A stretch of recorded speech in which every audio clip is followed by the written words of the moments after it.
MLA Koona Ravikumar మీద ఆరోపణలు చేస్తూ ప్రిన్సిపల్ సౌమ్య ఈరోజు సూసైడ్ అటెంప్ట్ చేసింది. దానికి సంబంధించి మాట్లాడడానికి మనతో పాటు ఎమ్మెల్యే రవికుమార్ గారు ఉన్నారు. సార్, 2 రోజుల నుంచి కూడా 2 రాష్ట్రాల్లో మీ వార్త ప్రధానంగా వినిపిస్తుంది. అసలు మీ పేరు చెప్తూ మీరు వేధింపులకే తను సూసైడ్ అటెంప్ట్ చేసిందంటూ కూడా ప్రిన్సిపల్ సౌమ్య చెప్తుంది. సార్, దాని గురించి ఏమంటారు? బిగ్ టీవీ వారికి అలాగే ప్రేక్షకులకి అందరికీ నమస్కారం. ఏదైతే మీరు ప్రశ్న అడిగారో ఆమెనే ఇంకో ప్రశ్న అడగాల్సింది. వేధింపులు లేకపోతే శారీరక ఇది మానసిక అని చెప్పి మాట్లాడుతున్నారు. ఏ రకమైన వేధింపులు చేశాము, ఎప్పుడు చేశాము అనేది మీరు అడగాలి కదా. మీ టీవీ వరకే చెప్తా ఉన్నాను, నేను మిమ్మల్నే ప్రశ్నిస్తూ ఉన్నాను. శారీరక వేధింపులు అన్నారు, అసలు ఎప్పుడు కలిసాము, ఎక్కడ కలిసాము, ఏ రూపంలో కలిసాము, ఎప్పుడు కలిసాము. అలానే మానసిక వేధింపులు అసలు ఎప్పుడైనా మాట్లాడాలిగా, మాట్లాడితే కదా. ఆమె పైన నాకు ప్రజల నుంచి, పేరెంట్స్ నుంచి ఫిర్యాదులు వచ్చాయి. ఆమె పైన వచ్చినటువంటి ఫిర్యాదుల పైన నేను ప్రభుత్వానికి, జిల్లా కలెక్టర్ గారికి అలాగే ఎస్పీడీ గారికి ఆ ఫిర్యాదులను పంపించాను ఎంక్వైరీ చేయమని. వాళ్ళు విచారణ చేశారు. విచారణ చేసిలో ప్రైమా ఫేసీ చేసి ఆమె ట్రాన్స్ఫర్ చేశారు. ప్రైమా ఫేసీ ఉందని ట్రాన్స్ఫర్ చేశారు. కాబట్టి ఇది రవికుమార్ గారు చెప్తే చేశారు అనుకుంటే ఎట్లా? ప్రజలు ఇచ్చినటువంటి ఫిర్యాదులు, పేరెంట్స్ ఇచ్చినటువంటి ఫిర్యాదులు, ఆమె చాలా irresponsible and irregular and more fraudulent మేనర్లో స్కూలు నడుపుతూ ఉన్నారు. కాబట్టి తప్పనిసరిగా ప్రజలు ఇచ్చినటువంటి విజ్ఞప్తులని మేము అధికారులు పంపిస్తాం. నేను ఒక శాసనసభ్యుడిని. శాసనసభ్యుడిగా నా విధి ఏంటి? ప్రభుత్వ కార్యక్రమాలని ప్రజల్లోకి తీసుకొని వెళ్ళడం, ప్రజలకు అందేలా చేయడం, ప్రభుత్వ పథకాలను అందేలా చేయడం. ఈరోజు పాఠశాలలు విధి నిర్వహణలో కూడా ఎలా జరుగుతుంది, ఏం జరుగుతున్నాయి, అడ్మిషన్స్ ఎలా ఉన్నాయి, లేకపోతే వాళ్ళకి సరైనటువంటి మెనూ ప్రకారం పెడుతున్నారా లేదా, పాఠశాల ఎన్విరాన్మెంట్ ఎలా ఉంది, ఇవన్నీ కూడా తెలుసుకోవాల్సినటువంటి అవసరం, బాధ్యత మా పైన ఉంది. ఈరోజు ఏదైనా అటువంటి ఫిర్యాదులు వచ్చాయి కాబట్టి ఆమె పైన నేను ప్రభుత్వానికి తెలియజేశా, విచారణ చేయండి. విచారణ చేసినంత మాత్రాన అది వాస్తవాలా కాదా అనేది విచారణ అధికారులు తేలుస్తారు, అది నేను కాదు. కానీ దాని గురించి నిరాధారమైనటువంటి ఆరోపణలు చేయడం, వైసీపీ వాళ్ళతోనో లేకపోతే ఇతర వ్యక్తులతోనో కుట్రల పన్ని తను రోజుకొక డ్రామా ఆడడం. ఈరోజు మీ మీడియా వాళ్ళే ఎవరో అడిగారు, రవికుమార్ గారు మరి మీకు ఎప్పుడైనా ప్రత్యక్షంగా ఎప్పుడు ఏ రోజు మాట్లాడలేదండి. మరి నేను మాట్లాడినప్పుడు వేధింపులు అనే భాష అంటే ఆ భాషకి వాడిన భాషకి అర్థం తెలుసా లేదో ఆమెకి. సార్, తను ప్రధానంగా ఏం చెప్తున్నారంటే మొన్న జూన్లో ప్రారంభమైన అడ్మిషన్స్ టైంలో మీరు ప్రత్యక్షంగా వారికి కాల్ చేసి కూడా ఆఫీస్కి పిలిపించుకున్నారు. రాత్రి 10 నుంచి 11 టైంలో ఏం అవసరం ఉంది నాతో అంటూ కూడా తను ప్రధానంగా ఆరోపణ చేసింది. సార్, నేను మళ్ళీ చెప్తున్నానండి, నిరాధారమైన ఆరోపణ.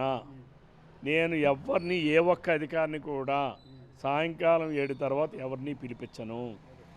నేను ఎవరిని పిలిపించను, నాకు కొన్ని స్వీయ నియంత్రణలు ఉన్నాయి. నేను అసలు ఏ ఒక్కరిని కూడా నేను పిలిపించను.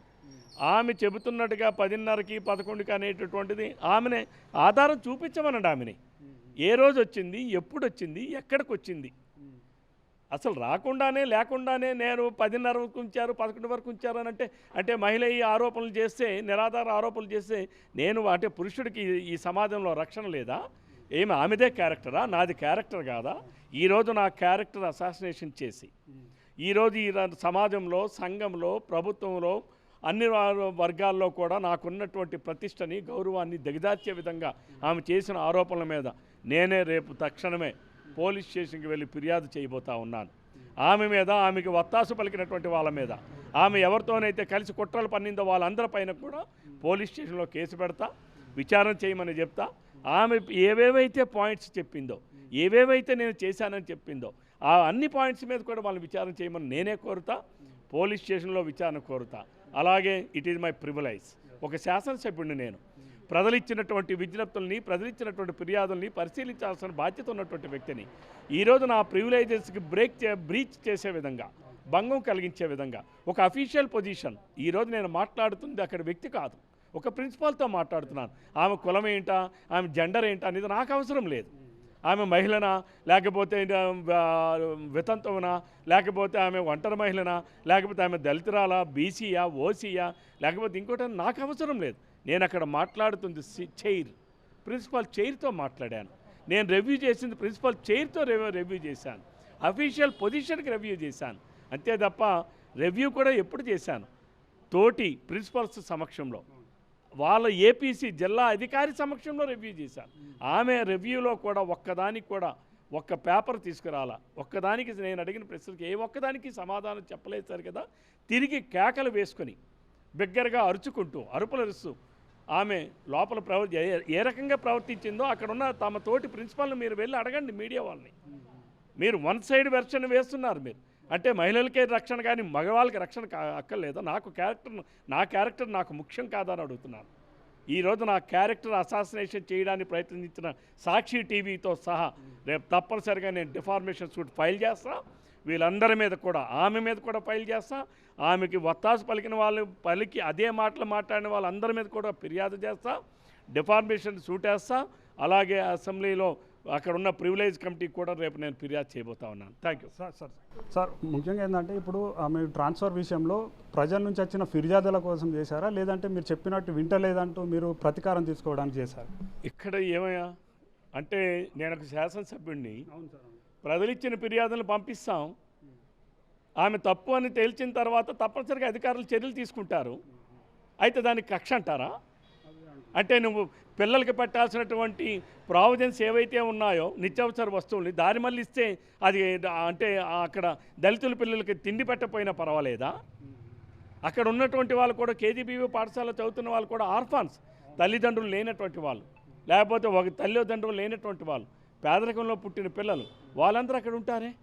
అంటే వాళ్ళకి తిండి పెట్టకుండా ఆమె అవన్నీ కూడా కైంకర్యం చేయొచ్చునా?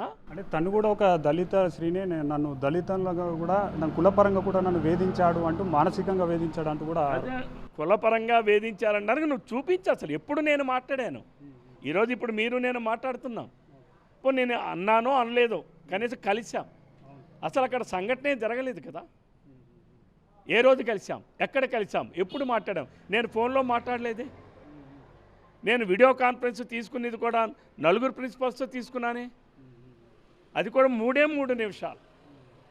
కాబట్టి నిరాధారమైన ఆరోపణలు చేశారు కాబట్టి అవన్నీ కూడా ప్రూవ్ చేయమని, లేదా ఆమెను శిక్షించమని.